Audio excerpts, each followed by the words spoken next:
इसको लेकर अब आगे की क्या रणनीति रहेगी? देखिए, रणनीति बड़ी साफ है। रणनीति ये है कि जो प्रेजेंट स्ट्रक्चर है वो वहां से हटे और हमारा भव्य मंदिर बने। अल्टीमेट एम हमारा ये है और हम उसकी तरफ लगातार बढ़ रहे हैं, दिन प्रतिदिन बढ़ रहे हैं। और जो एसआई रिपोर्ट आ गई है ये मील का पत्थर साबित होगा और इससे साबित हो रहा है साफ साफ कि हिंदू मंदिर थी जिसको तोड़कर तथाकथित ये मस्जिद बनाई गई। और ये मस्जिद हो ही नहीं सकती क्योंकि हिंदू ला बड़ा साफ है। सुप्रीम कोर्ट ने भी कहा है कि हिंदू मंदिर अगर एक बार बन गया तो वो कभी समाप्त नहीं होता और देवता हमेशा रहते हैं। और अगर तोड़ भी दिया जाए तो हिंदू मंदिर नष्ट नहीं होता, दैट कंटिन्यूज। तो हिंदू मंदिर जो बना वो चलेगा और वो हमको पाना है। और रिलीजियस कैरेक्टर भी साबित हो गया, वो हिंदू मंदिर का है। तो प्लेस ऑफ वर्शिप भी साफ हो गया। परंतु दुख की बात यह है कि आज ओवैसी साहब से और भी जितने मुस्लिम नेतागण हैं वो बड़ा अजीब अजीब बयान दे रहे हैं। कह रहे हैं एसआई की रिपोर्ट सही नहीं है, हिंदुत्व से भरी हुई है, हिंदुत्व हावी है। इस तरह की बड़ी बचकानी बातें हैं और इस तरह की बात नहीं करनी चाहिए क्योंकि देश की सर्वोच्च एजेंसी है। और उसमें जो कमेटी है, जो पैनल है, उसमें 2 मुस्लिम भी प्रोफेसर डॉक्टर हैं। वो ऐसे नहीं कि कैसे दे दी गई, उसमें हिंदू भी है, मुस्लिम भी है और रिपोर्ट तथ्यों पर और सत्य पर आधारित है, वैज्ञानिक सर्वे का आधार पर आधारित है। तो इस प्रकार रिपोर्ट साफ है और आगे बिल्कुल। और हमारे साथ धीरेन्द्र पंडित जी, एसोसिएट एग्जीक्यूटिव एडिटर, हमारे साथ इस समय जुड़ चुके हैं। धीरेन्द्र जी, आप भी सवाल पूछ सकते हैं। देखिए जैन साहब, आपका एक लंबा अनुभव है, तमाम चीजें हैं, लेकिन आपको अब लगता क्या है, क्योंकि लिटरेरी एविडेंस खुद बहुत मौजूद थे, 1-2 लिटरेरी एविडेंस नहीं था, सैकड़ों अगर मैं ये कहूं है, चाहे नियल्तगीन के अटैक से लेके अब तक लगातार, यहां तक कि मसारे आलमगिरी साफ तौर पर जो एक रोजामचा है वो भी ये बताता है। तो आपको लगता क्या है कि अब एक स्ट्रेटजी क्या होगी, किस तरह से इस चीज को आपकी जो राखी सिंह और उनका तमाम का जो मामला है वो किस तरह आगे बढ़ेगा इसमें?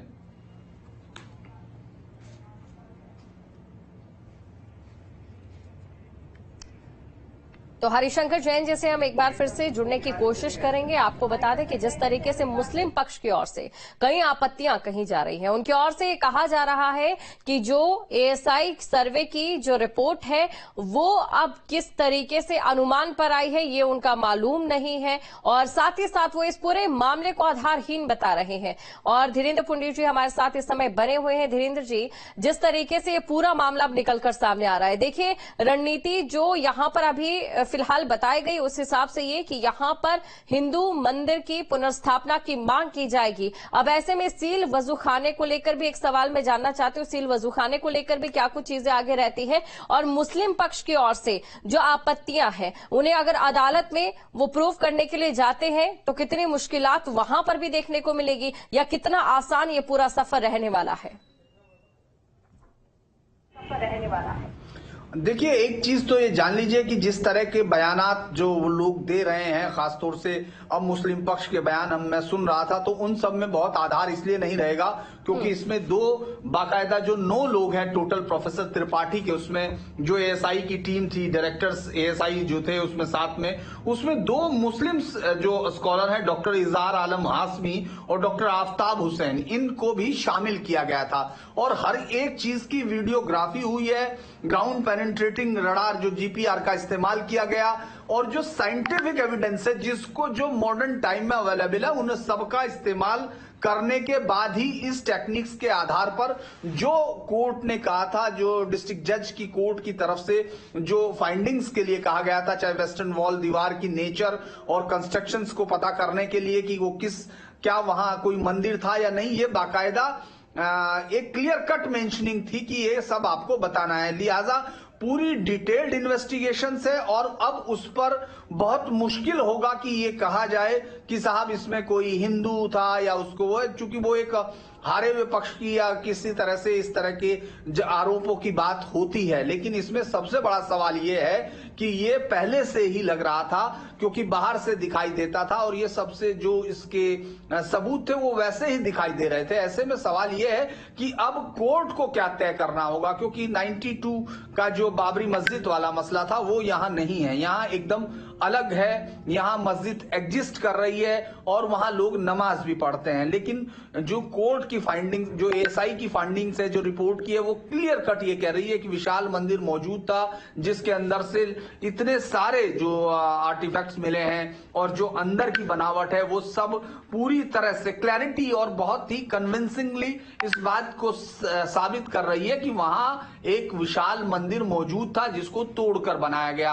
अब उसमें से ये जरूर हो सकता है वो सिर्फ उलझाने वाली बातें हो सकती हैं, जिसमें ये कहा जाएगा कि पहले वहां मस्जिद थी लिहाजा मस्जिद के ऊपर का है और बहुत पुरानी मस्जिद थी। लेकिन अगर हम बनारस की बात करें तो जो सबसे बड़ी किताब बनारस की हिस्ट्री में मानी जाती है, वो अलग अलग किताबें हो सकती है, लेकिन मोती चंद्र का, डॉक्टर मोती चंद्र का इतिहास, काशी का इतिहास है, ये सबसे बेस्ट किताब उस हिस्ट्री की मानी जाती है। इसमें बहुत सारे उनका जिक्र है कि कब अटैक हुआ, पहला अटैक कब हुआ, नियल्तगीन से शुरू हुआ अटैक, तो अलग अलग अटैक पर इसको कई बार गिराया गया। तो ये कोई नई चीज नहीं, इस मंदिर को एक तरह से उस समय एक बाकायदा यहाँ जो यात्री आए थे शेयरिंग अलग अलग उन लोगों में से जिक्र किया गया कि ये उस वक्त मध्यकाल में हिंदू रेजिस्टेंस का सेंटर बन गई थी, सिटी ऑफ लाइट चूंकि काशी को कहा जाता है, तो वो उसका मेंशनिंग है। लेकिन जिस तरह से अंदर आपको इंस्क्रिप्शंस मिलते हैं, भाषा अलग अलग मिलती है,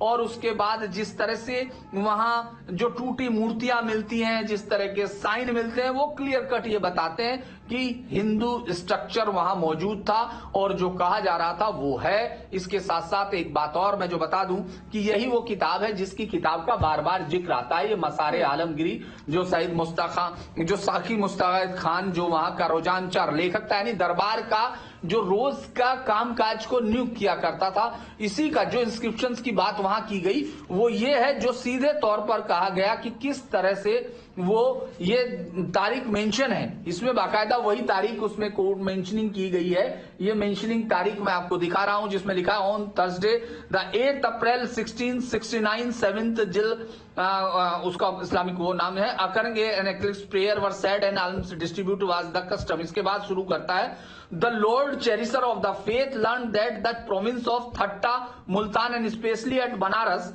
the Brahmans misbehaviours used to teach their false book in their established school, and the admirers and students, both Hindu and Muslim, used to come from the great distance to these misguided men in order to acquire this will learning. His Majesty, eager to establish Islam, issue order to governor to all the province to demolish the school and temple of the infidel with the utmost urgency, put down the teaching and the public practice of the religion of this misbeliever. यहां से उन्होंने ये order issue किया, ये clear cut order है, और इसके बाद सिर्फ इतना ही नहीं है, इसी के बाद इसी में 55 पेज नंबर पर it was reported death according to the emperor command his officers had demolished the temple of Vishwanath at Kashi.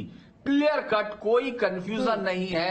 ये किताब चूंकि इस पर कोई सवाल नहीं उठाना चाहता, उनको खुद उन्हीं के इतिहासकारों की लिखी हुई किताबें हैं। 12th ईयर ऑफ रेन ये लिखा हुआ है उनके, हालांकि 1659 के एक ऑर्डर को और वो कोट करेंगे कि साहब उसमें कहा गया था कि ब्राह्मणों को परेशान ना किया जाए, लेकिन उसी में ये भी है कि कोई नए मंदिर नहीं बनने दिए जाएंगे।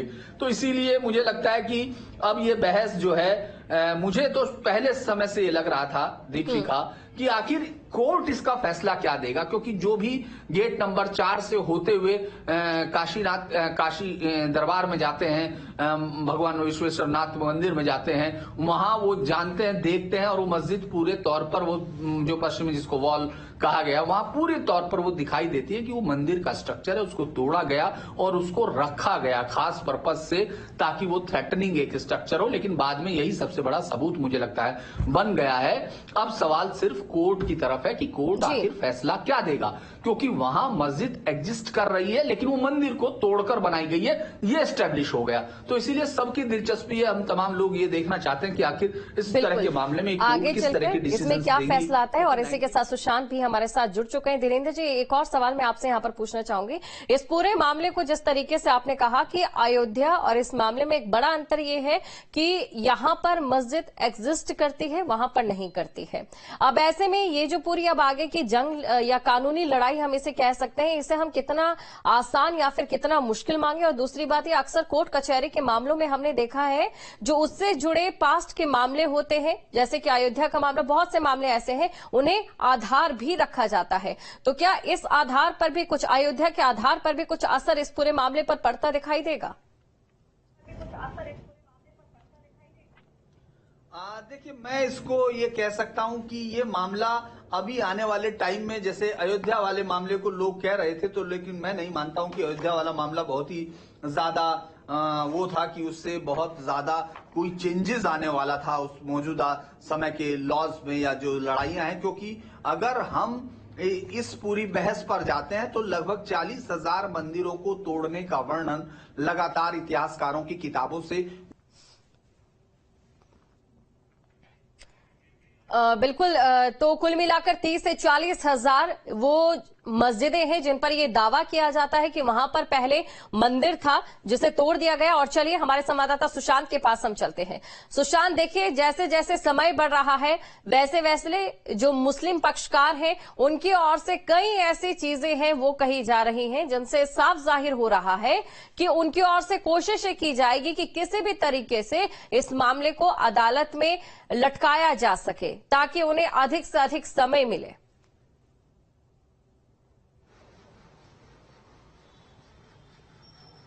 देखिए, ये पहली कोशिश नहीं है। जब से ये केस शुरू हुआ है तब से लगातार दूसरा पक्ष है ये कोशिश में ही लगा हुआ है कि किस तरीके से इस मामले को लंबा खींचा जाए।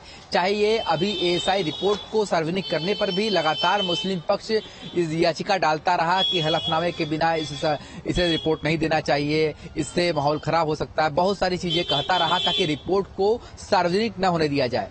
अब जब रिपोर्ट सार्वजनिक हुई है तो कोर्ट कमीशन की कार्रवाई में जो हमें देखने को मिला था, जो नंगी आंख से भी देखने को मिल सकता है वहां पर अगर आप जाएंगे, तो साफ साफ वहां पर दिखाई देता है कि किस तरीके से वहां पर मंदिर के अवशेष नंगी आंख से दिखाई देते हैं। अब उसे चूंकि एएसआई ने वैज्ञानिक तरीके से अपनी रिपोर्ट को प्रस्तुत किया है, ग्राउंड पेनिट्रेटिंग रडार के माध्यम से पूरा विस्तृत उसकी रूपरेखा दिखाई गई है और एएसआई ने लिखा है कि वो हिंदू मंदिर के वहां पर अवशेष हैं और हिंदू मंदिर के तोड़कर दूसरा ढांचा बनाया गया है। ये साफ साफ एएसआई ने लिख दिया है।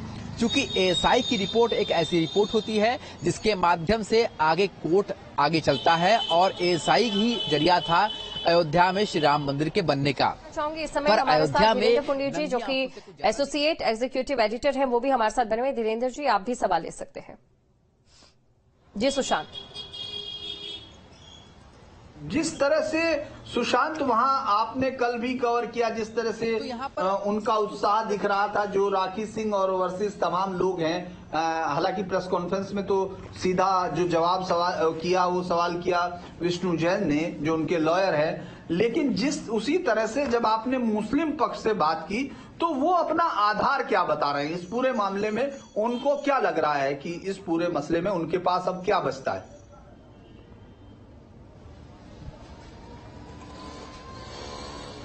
देखिए, मुस्लिम पक्ष का जी ये कहना था कि एएसआई की रिपोर्ट को अभी हम आखिरी रिपोर्ट नहीं मान सकते, हमारे पास ऑब्जेक्शन के लिए 6 फरवरी का समय है, हम इस पूरे रिपोर्ट को अध्ययन कर रहे हैं, अभी पूरा अध्ययन हम लोग नहीं कर पाए हैं और 6 फरवरी को हम इस पर आपत्ति दाखिल करेंगे। उन्होंने आज सुबह एक सोशल मीडिया पर अंजुमन इंतजामिया कमेटी ने एक ये संक्षेप में अपना एक लेख जारी किया जिसमें सभी से अपील की अपने मुसलमान भाइयों से कि आप घबराइए मत, निराश निराश मत होइए, निराश होना सबसे बड़ा जुर्म माना जाता है। अभी सिर्फ एएसआई की रिपोर्ट आई है, ये कोई बड़ा फैसला नहीं है। हम उच्चतम न्यायालय जाएंगे और इस एएसआई रिपोर्ट पर आपत्ति दाखिल करेंगे और किसी भी तरीके से घबराने की जरूरत नहीं है कि हमारा मस्जिद हमसे अलग हो रहा है। ये खुद लिखित रूप से अंजुमन इंतजामिया कमेटी ने आज सुबह जारी कर दिया। उसके बाद जब आज जुमे की नमाज हुई तो वहां पर भी जिस समय एएसआई का सर्वे हो रहा था, होने की बात हुई थी, उस समय भी हमने देखा था कि अमूमन 450 से 500 लोग वहां पर नमाज अदा करने आते थे। पर जिस समय एएसआई की रिपोर्ट वहां पर आने वाली थी, जब सर्वे हो रहा था, माफ कीजिएगा, तो उस समय लगातार लोगों के आने का सिलसिला, नमाजियों के आने का सिलसिला अचानक से बढ़ गया था। अचानक वो आंकड़ा 1200-1600 पहुंच गया था। और आज भी हमने देखा जब जुमे की नमाज हुई तो जहां पर 450 से 500 लोग नमाज अदा करने आते हैं, वह आज संख्या 762 की संख्या थी जो नमाज करने आए थे। और लगातार अधिकतर लोगों से हमने जब बात की तो किसी ने भी ये नहीं कहा कि हम उस बात को मानते हैं। सबने कहा कि एएसआई की रिपोर्ट को हम नहीं मानते हैं, हम न्यायालय में जाएंगे और न्यायालय में जो सुनवाई होगी उस पर देखा जाएगा। कोई भी सीधा जवाब देने को तैयार नहीं है अंजुमन इंतजामिया कमेटी या फिर मुस्लिम पक्ष की ओर से। लगातार वो यही कह रहे हैं कि हम ऑब्जेक्शन फाइल करेंगे और उच्चतम न्यायालय जाएंगे, फिर देखा जाएगा जो होगा। बिल्कुल, जिस तरीके से धीरेन्द्र जी ने यहाँ पर कहा, एक बात और कही, उसमें एक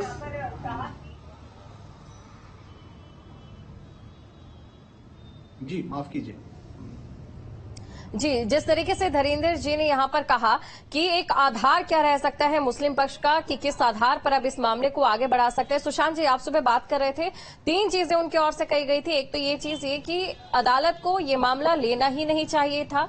तो एक कोशिश यहाँ पर हो सकता है कि मुस्लिम पक्ष की ये रहे कि इस मामले का जो आधार है उस पर ही सवाल खड़ा कर दिया जाए ताकि जो ये मामला है वहां से निरस्त कराने की कोशिश रहे। दूसरी चीज, वो लगातार बौद्ध धर्म का भी जिक्र कर रहे थे और वो ये भी कह रहे थे कि सिर्फ यहाँ पर हिंदू मंदिर ही नहीं बल्कि एक बौद्ध स्थान भी था, इसका भी जिक्र उनकी ओर से किया जा रहा था। और तीसरा, वो ये कह रहे थे कि जो एएसआई सर्वे है वो सिर्फ अनुमान पर आधारित है और अगर अनुमान पर आधारित ये चीजें रहती हैं तो जो 30,000 के करीब मस्जिदों का जो दावा किया जाता है उन पर भी क्या असर पड़ेगा। तो हो सकता है कि इन 3 पहलुओं को लेकर वो अदालत में जाए और उन्हीं के आधार पर देश के सौहार्द की बात को आगे रखते हुए वो अपनी जो रणनीति है उसे आगे बढ़ाए। सुशांत,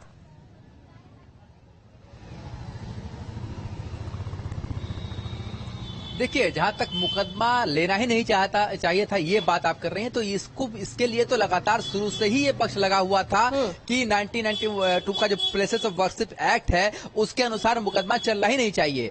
तो वो तो पहले ही खारिज हो गया जब पोषणीयता के आधार पर मुकदमा चलने की अनुमति कोर्ट ने दे दी थी। इसको लेकर वो हाई कोर्ट भी गए थे, सुप्रीम कोर्ट भी गए थे, पर मुकदमा चलने की अनुमति मिल गई। इसलिए ये बात तो निराधार हो जाती है।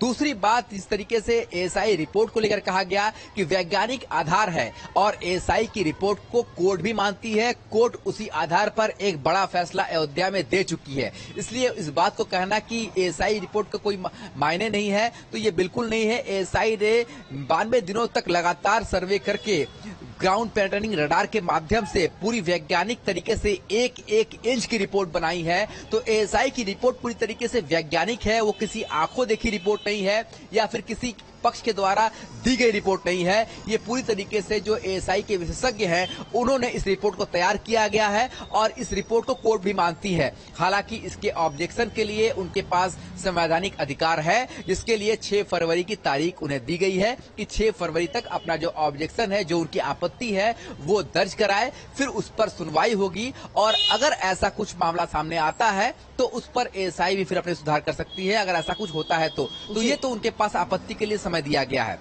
बिल्कुल, धीरेन्द्र जी, आप सवाल पूछना चाह रहे थे। तो मानना न मानना ये उनके कहने से या किसी पक्ष के कहने से नहीं रहा था कि एक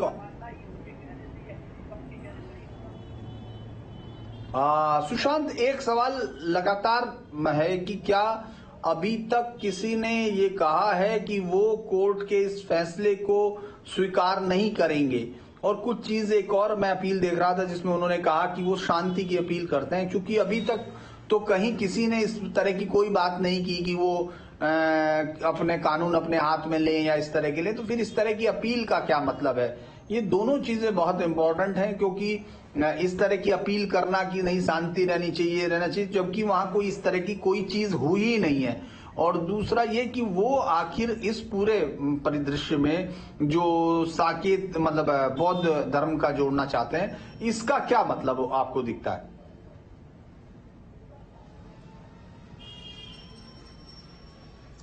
देखिए, बौद्ध धर्म की जहां तक बात है, अंजुमन इंतजामिया ने बौद्ध धर्म की बात नहीं की, बल्कि जो वहां पर नमाजी नमाज पढ़ने आए थे वो इस बात को कह रहे थे कि वहां पर तो बौद्ध धर्म में भी कहा जाता है कि बौद्ध धर्म के वहां पर जो अभिलेख है उनको भी मिटाए गए हैं। उन्होंने एक उदाहरण पेश किया। दूसरी बात है, शांति की अपील की, तो ये पहली बार नहीं है। जब एएसआई सर्वे करने आई थी और पहले 3 दिनों तक जब मुस्लिम पक्ष उस सर्वे में शामिल नहीं हुआ था, तो उस समय भी अंजुमन इंतजामिया कमेटी ने एक इसी तरीके की अपील जारी की थी, जहां पर कहा गया था कि आप शांति बनाए रखें, आपका जो स्थल है, धार्मिक स्थल है, वो आपसे छीना नहीं जा सकता। इस तरह की अपील उस समय भी जारी की गई थी। और इसके पहले एक बार और जब कोर्ट कमीशन की कार्रवाई हो रही थी, उस समय भी 3 दिनों तक, 3 से 4 दिनों तक जो मुस्लिम पक्ष था उसके वकीलों ने बहिष्कार किया था। उनका कहना था कि हमारी बातें नहीं सुनी जा रही, हमारी बातें नहीं मानी जा रही, तो हम वहां पर नहीं जाएंगे। और उसमें चाबी भी देने से इनकार किया गया था। तो उस समय भी इस तरह की अपील जारी की गई थी। और आज जब एएसआई की रिपोर्ट आई है, तब फिर एक बार अपील तो जारी की जाती है, पर अपील के पीछे की चीज को समझिए कि अपील जारी करते ही वहां पर नमाजियों की भीड़ बढ़ जाती है। तो इसके माध्यम से कहीं ना कहीं से वो गुपचुप तरीके से ही सही अपनी बात को कहना चाहते हैं, अपनी भीड़ के माध्यम से दर्शाना चाहते हैं। नमाजियों की भीड़ जिस तरीके से आज बढ़ती हुई दिखाई दी, 450 के करीब भीड़ होती थी, पर आज 762 लोग वहां पर नमाज पढ़ने के लिए पहुंचे। और सिर्फ ज्ञानवापी ही नहीं, आसपास के इलाके से ही नहीं, बल्कि वाराणसी के पीली कोठी, बड़ी बाजार जैसे दूर दूर से भी लोग वहां पर नमाज पढ़ने के लिए सुशांत, और इसी के साथ देखना ये होगा, क्योंकि एएसआई की जो सर्वे रिपोर्ट आई है उसके साथ ही अब सबकी निगाहें सील वजू खाने की तरफ भी होगी। आप दोनों का शुक्रिया, आप दोनों हमारे साथ जुड़े और तमाम इस पूरी चर्चा में आप लोगों ने हिस्सा लिया। और यहां पर रुकते हैं एक छोटे से ब्रेक के लिए। इस मस्जिद से पहले यहाँ पे, इससे पहले यहाँ पे एक हिंदू